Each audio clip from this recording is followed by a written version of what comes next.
সূরা আল মুমিনুন। রহমান রহিম আল্লাহ তাআলার নামে। নিঃসন্দেহে সেসব ঈমানদার মানুষরা মুক্তি পেয়ে গেছে যারা নিজেদের নামাজে একান্ত বিনয় অবনত হয়, যারা অর্থহীন বিষয় থেকে বিমুখ থাকে, যারা রীতিমতো যাকাত প্রদান করে, যারা তাদের যৌন অঙ্গসমূহের হেফাজত করে। তবে নিজেদের স্ত্রী কিংবা নিজেদের অধিকারভুক্ত দাসীদের ওপর এই বিধান প্রযোজ্য নয়। এখানে হেফাজত না করার জন্য তারা কিছুতেই নিন্দনীয় হবে না। অতঃপর এ বিধিবদ্ধ উপায় ছাড়া যদি কেউ অন্য কোনো পন্থায় যৌন কামনা চরিতার্থ করতে চায়, তাহলে তারা সীমা লঙ্ঘনকারী বলে বিবেচিত হবে। যারা তাদের কাছে রক্ষিত আমানত ও অন্যদের দেয়া প্রতিশ্রুতিসমূহের হেফাজত করে, যারা নিজেদের নামাজ সমূহের ব্যাপারে সমাধিক যত্নবান হয়, এই লোকগুলোই হচ্ছে মূলত জমিনে আমার যথার্থ উত্তরাধিকারী। জান্নাতুল ফিরদাউসের উত্তরাধিকারও এরা পাবে, তারা সেখানে চিরকাল থাকবে। হে মানুষ, তোমরা সৃষ্টি প্রক্রিয়াটা লক্ষ্য করো। আমি মানুষকে মাটির মূল উপাদান থেকে পয়দা করেছি, অতঃপর তাকে আমি শুক্র কীট হিসেবে একটি সংরক্ষিত জায়গায় সুনির্দিষ্ট সময়ের জন্য রেখে দিয়েছি। এরপর এই শুক্রবিন্দুকে আমি এক ফোঁটা জমাট রক্তে পরিণত করি, অতঃপর এই জমাট রক্তকে মাংসপিণ্ডে পরিণত করি। কিছুদিন পর এই পিণ্ডকে অস্থি পাঁজরে পরিণত করি। তারপর এক সময় এই অস্থি পাঁজরকে গোশতের পোশাক পরিয়ে দিই। অতঃপর বানানোর প্রক্রিয়া শেষ করে আমি তাকে সম্পূর্ণ ভিন্ন এক সৃষ্টি তথা মানুষ রূপে পয়দা করি। আল্লাহ তাআলা কত উত্তম সৃষ্টিকর্তা, কত নিপুণ তার সৃষ্টি। একটি সুনির্দিষ্ট সময় দুনিয়ায় কাটিয়ে এরপর আবার তোমরা মৃত হয়ে যাও। তারপর কিয়ামতের দিন তোমরা সবাই পুনরুত্থিত হবে। আমি তোমাদের উপর এ 7 আসমান বানিয়েছি এবং আমি আমার সৃষ্ট সম্পর্কে মোটেই উদাসীন নই। আমি আসমান থেকে পরিমাণ মতো পানি বর্ষণ করেছি এবং তা প্রয়োজন মতো জমিনে সংরক্ষণ করে রেখেছি। আবার এক সময় তা উড়িয়ে নিয়ে যাবার ব্যাপারেও আমি সম্পূর্ণ ক্ষমতাবান। তারপর জমিনে সংরক্ষিত সেই পানি দিয়ে তোমাদের জন্য খেজুর ও আঙুরের বাগান সৃষ্টি করি। তোমাদের জন্য তাতে প্রচুর ফল পাকড়াও উৎপাদিত হয়, আর তা থেকে তোমরা পর্যাপ্ত পরিমাণ আহারও গ্রহণ করো। আর জমিনে সংরক্ষিত পানি থেকে এক প্রকার গাছ সিনাই পাহাড়ের তেলের উপাদান নিয়ে জন্ম লাভ করে। খাদ্য গ্রহণকারীদের জন্য তা ব্যঞ্জন হিসেবেও ব্যবহৃত হয়। তোমাদের জন্য অবশ্যই চতুষ্পদ জন্তুর মাঝে প্রচুর শিক্ষণীয় বিষয় রয়েছে। তার পেটের ভেতরে যা কিছু আছে তা থেকে আমি তোমাদের দুধ পান করাই। এছাড়াও তোমাদের জন্য তাতে আরো অনেক উপকারিতা রয়েছে। তার গোশত থেকে তোমরা আহারও করো। আবার কিছু আছে তার উপর তোমরা বাহন হিসেবে সওয়ার হও। অবশ্য জলযানেও তোমাদের আরোহণ করানো হয়। অবশ্যই আমি নূহকে তার জাতির কাছে হেদায়েত নিয়ে পাঠিয়েছিলাম। সে তার জাতিকে বলেছিল, হে আমার জাতি, তোমরা ইবাদত করো একমাত্র আল্লাহ তাআলার। তিনি ছাড়া তোমাদের দ্বিতীয় কোনো মাবুদ নেই। তোমরা কি তাকে ভয় করবে না? তখন তার জাতির মোড়লরা, যারা তার আগে থেকে কুফরি করছিল, একথা শুনে অন্যদের বলল, এ ব্যক্তি তো তোমাদের মতো একজন মানুষ। আসলে এ ব্যক্তি তোমাদের উপর নেতৃত্ব করতে চায়। আল্লাহ তাআলা যদি নবী পাঠাতেই চাইতেন তাহলে ফেরেশতাদেরই নবী করে পাঠাতেন। আমরা তো এমন কোন কথা আমাদের পূর্বপুরুষদের জামানায়ও ঘটেছে বলে শুনিনি। মূলত এ মানুষটি এমন যার মধ্যে মনে হয় কিছু পাগলামি এসে গেছে। অতএব তোমরা তার কোনো কথায় কান দিও না, বরং এর ব্যাপারে কয়েকটা নির্দিষ্ট দিন পর্যন্ত অপেক্ষা করো, হয়তো সে এমনিই সেরে যাবে। একথা শুনে নূহ তার মালিকের কাছে দোয়া করল, হে আমার মালিক, এরা যেভাবে আমাকে মিথ্যা সাব্যস্ত করল, তুমি সেভাবেই তাদের মোকাবেলায় আমাকে সাহায্য করো। অতঃপর আমি তার কাছে ওহী পাঠালাম, তুমি আমার তত্ত্বাবধানে আমারই ওহী অনুযায়ী একটি নৌকা প্রস্তুত করো। তারপর যখন আমার আযাবের আদেশ আসবে এবং জমিনের চুল্লি প্লাবিত হয়ে যাবে, তখন সব কিছু থেকে এক এক জোড়া নৌকায় উঠিয়ে নাও। তোমার পরিবার পরিজনদের উঠিয়ে নেবে, তবে তাদের মধ্যে যার ব্যাপারে আল্লাহ তাআলা সিদ্ধান্ত এসে গেছে সে ছাড়া। দেখো, যারা জুলুম করেছে তাদের ব্যাপারে আমার কাছে কোনো আরজি পেশ করো না, কেননা মহাপ্লাবনে আজ তারা নিমজ্জিত হবেই। তারপর যখন তুমি এবং তোমার সাথীরা নৌকায় আরোহণ করবে, তখন শুধু বলবে, সমস্ত প্রশংসা আল্লাহ তাআলার জন্য, যিনি আমাদের একটি অত্যাচারী জাতি থেকে উদ্ধার করেছেন। তুমি নৌকায় উঠে বলো, হে আমার মালিক, তুমি আমাকে জমিনের কোথাও বরকতের সাথে নামিয়ে দাও, একমাত্র তুমিই পারো আমাকে শান্তির সাথে কোথাও নামিয়ে দিতে। নিঃসন্দেহে এ কাহিনীর মধ্যে আমার কুদরতের নিদর্শন রয়েছে। তাছাড়া মানুষদের পরীক্ষা তো আমি সব সময়ই নিয়ে থাকি। এদের পরে আমি আর এক জাতিকে পয়দা করেছিলাম, অতঃপর তাদেরই একজনকে তাদের কাছে নবী করে পাঠিয়েছি, যার দাওয়াত ছিল, হে আমার জাতি, তোমরা এক আল্লাহ তাআলারই ইবাদত করো, তিনি ছাড়া তোমাদের আর কোনো মাবুদ নেই। তোমরা নূহের জাতির ভয়াবহ আযাব দেখেও কি সাবধান হবে না? নবীর কথা শুনে তার জাতির নেতৃস্থানীয় লোকজন, যারা আল্লাহকে অস্বীকার করেছে, মিথ্যা সাব্যস্ত করেছে, পরকালে আল্লাহ তাআলার সাথে সাক্ষাতের বিষয়টিকে সর্বোপরি যাদের আমি দুনিয়ার জীবনে প্রচুর ভোগ সামগ্রী দিয়ে রেখেছিলাম, তারা অন্য লোকদের বলল, এ ব্যক্তিটি তোমাদের মতো মানুষ ছাড়া অন্য কিছু নয়। তোমরা যা খাও সেও তা খায়, তোমরা যা কিছু পান করো সেও তা পান করে। এমত অবস্থায় তোমরা যদি তোমাদেরই মতো একজন মানুষকে নবী মনে করে তার কথা মেনে চলো, তাহলে তোমরা অবশ্যই ক্ষতিগ্রস্ত হবে। ব্যক্তিটি কি তোমাদের সাথে এই ওয়াদা করেছে যে তোমরা যখন মরে যাবে, যখন তোমরা মাটি ও হাড্ডিতে পরিণত হয়ে যাবে, তখন তোমাদের সবাইকে কবর থেকে আবার উঠিয়ে আনা হবে? আসলে এই যে বিষয়টি যা দিয়ে তোমাদের সাথে এ ওয়াদা করা হচ্ছে, এটা মানুষের বৈষয়িক বুদ্ধি থেকে অনেক দূরে এবং ধরা ছোঁয়ারও অনেক বাইরে। তারা বলল, কিসের আবার পুনরুত্থান? দুনিয়ার জীবনই তো হচ্ছে আমাদের একমাত্র জীবন। আমরা এখানে মরব, এখানেই বাঁচব, আমাদের কখনোই আবার পুনরুত্থিত করা হবে না। নবুয়তের দাবিদার এ ব্যক্তিটি হচ্ছে এমন এক মানুষ যে এসব কথা দ্বারা আল্লাহর উপর মিথ্যা অপবাদ দিচ্ছে। আমরা তার উপর ঈমান আনব না। এদের মিথ্যাচার দেখে সে নবী আল্লাহ তাআলার কাছে দোয়া চাইল এবং বলল, হে আমার মালিক, তুমি এদের মিথ্যার মোকাবেলায় আমাকে সাহায্য করো। আল্লাহ তাআলা বললেন, হ্যাঁ, তুমি ভেবো না, অচিরেই এরা নিজেদের কর্মকাণ্ডের জন্য অনুতপ্ত হবে। অতঃপর সত্যি সত্যি একদিন আমার এক মহাতাণ্ডব এসে তাদের উপর মরণ আঘাত হানল এবং আমি মুহূর্তের মধ্যে তাদের সবাইকে তরঙ্গ তাড়িত আবর্জনার স্তূপ সদৃশ্য বস্তুতে পরিণত করে দিলাম। অতঃপর সবাই বলে উঠল, আল্লাহর গজব নাজিল হোক জালিম সম্প্রদায়ের উপর। আমি তাদের ধ্বংসের পর আরো অনেক জাতিকেই সৃষ্টি করেছি। কোন জাতি তার দুনিয়ার বাঁচার নির্দিষ্ট কাল যেমন ত্বরান্বিত করতে পারেনি, তেমনি সময় এসে গেলে তা কেউ বিলম্বিত করতে পারেনি। অতঃপর দুনিয়ার জাতিসমূহের কাছে আমি একের পর এক রসুল পাঠিয়েছি। যখনই কোনো জাতির কাছে তার প্রতি পাঠানো আমার রসুল এসেছে, তখনই তাকে তারা মিথ্যাবাদী বলেছে। অতঃপর আমিও ধ্বংস করার জন্য তাদের এক একজনকে এক একজনের পেছনে ক্রমিক নম্বর লাগিয়ে দিয়েছি। এভাবেই আমি তাদের একদিন ইতিহাসের কাহিনীর বিষয়েও পরিণত করেছি। বিধ্বংস হোক সে জাতি যারা আল্লাহ তাআলার উপর ঈমান আনেনি। তারপর আমি এক সময় আমার আয়াতসমূহ ও সুস্পষ্ট দলিল প্রমাণ দিয়ে মূসা এবং তার ভাই হারুনকে পাঠিয়েছি। তাদের আমি পাঠিয়েছি ফেরাউন ও তার পারিষদদের কাছে, কিন্তু তারা তাদের মেনে নেয়ার বদলে অহংকার করল।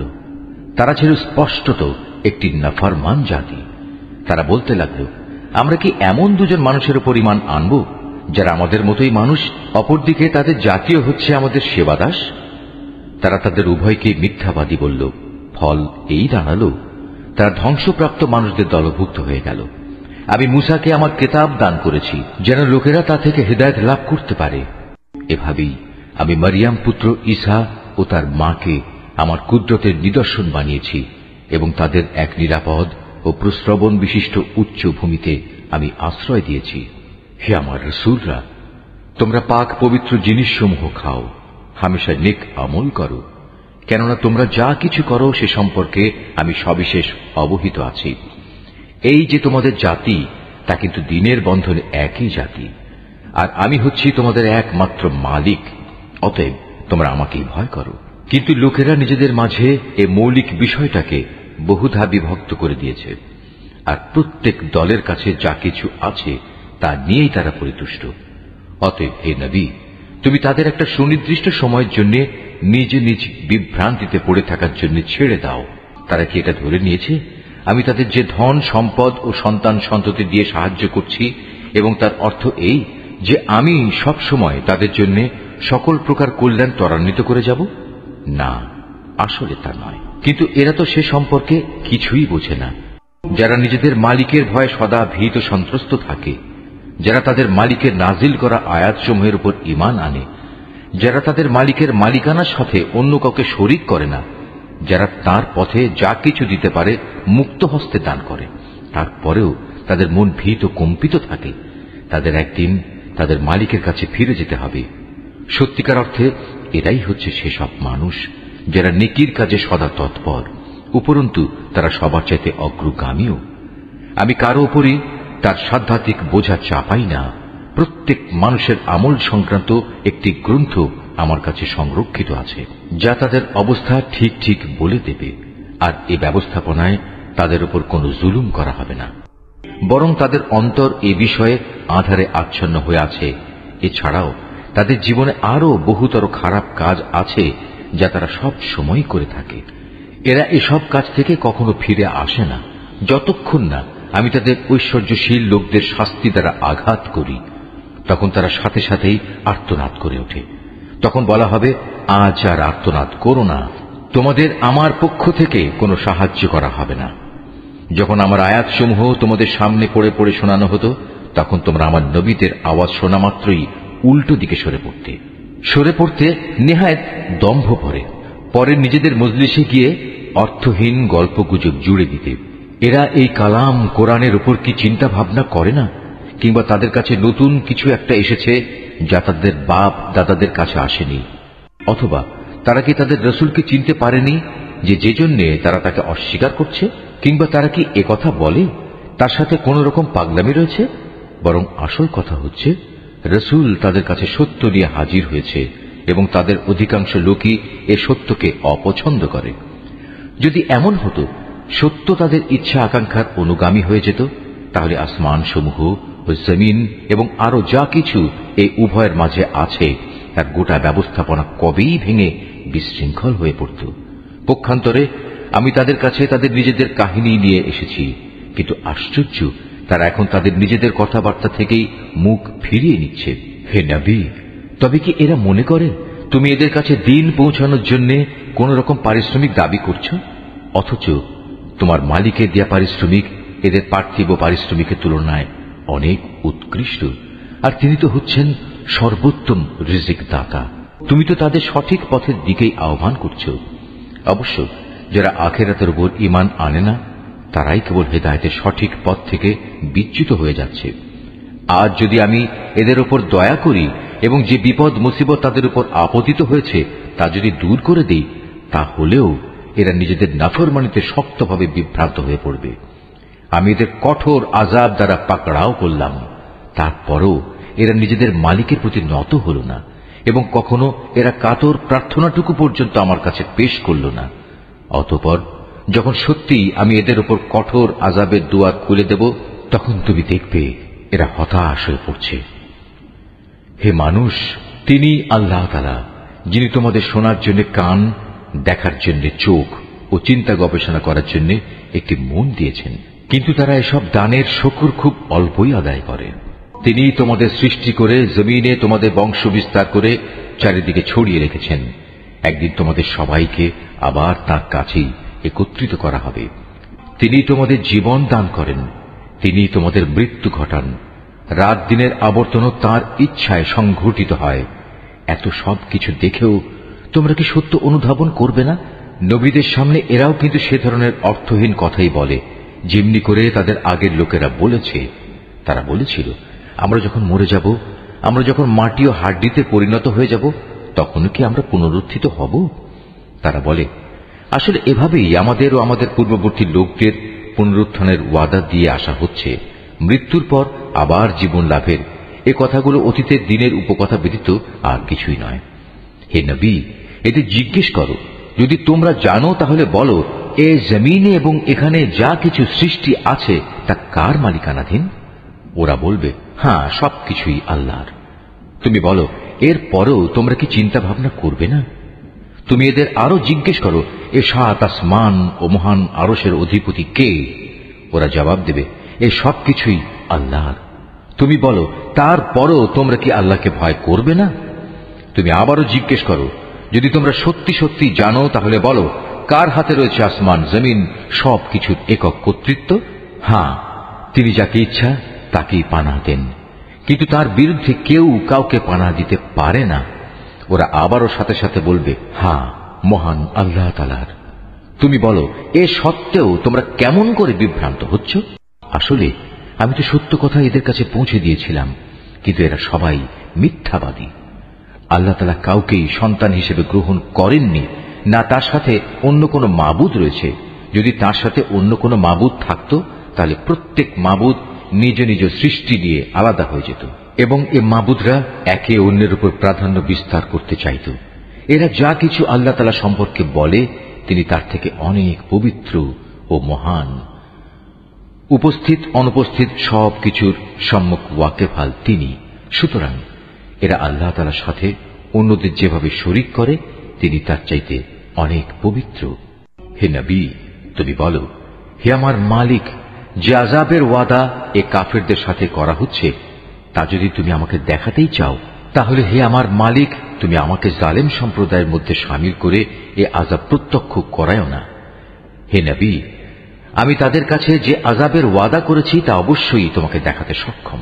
হে নবী, তারা তোমার সাথে কোনো খারাপ ব্যবহার করলে তুমি এমন পন্থায় তা দূর করার চেষ্টা করো যা হবে নিতান্ত উত্তম পন্থা। আমি তো ভালো করেই জানি ওরা তোমার ব্যাপারে কি বলে। সে ব্যাপারে উদ্বিগ্ন না হয়ে তুমি বরং বলো, হে আমার মালিক, শয়তানদের যাবতীয় ওয়াসওয়াসা থেকে আমি তোমার পানাহ চাই। আরো বলো, হে আমার মালিক, আমি এ থেকেও তোমার পানাহ চাই যে শয়তান আমার ধারে কাছেও ঘেঁষবে না। এমনকি এ অবস্থায় যখন এদের কারো মৃত্যু এসে হাজির হবে, তখন সে বলবে, হে আমার মালিক, তুমি আমাকে আরেকবার পৃথিবীতে ফেরত পাঠাও, যাতে করে সেখানে গিয়ে এমন কিছু নেক কাজ আমি করে আসতে পারি যা আমি আগে ছেড়ে এসেছি। তখন বলা হবে, না, তা কখনো হবার নয়। মূলত সেটা হচ্ছে এক অসম্ভব কথা, যা সে শুধু বলার জন্যই বলবে। এই মৃত ব্যক্তিদের সামনে একটি যবনিকা তাদের আড়াল করে রাখবে সেদিন পর্যন্ত, যেদিন তারা কবর থেকে পুনরুত্থিত হবে। অতঃপর যেদিন সিঙায় ফু দেয়া হবে, সেদিন মানুষ এমনই দিশেহারা হয়ে পড়বে যে তাদের মধ্যে আত্মীয়তার বন্ধন বলতে কিছুই অবশিষ্ট থাকবে না, না তারা একজন আরেকজনকে কিছু একটা জিজ্ঞেস করতে যাবে।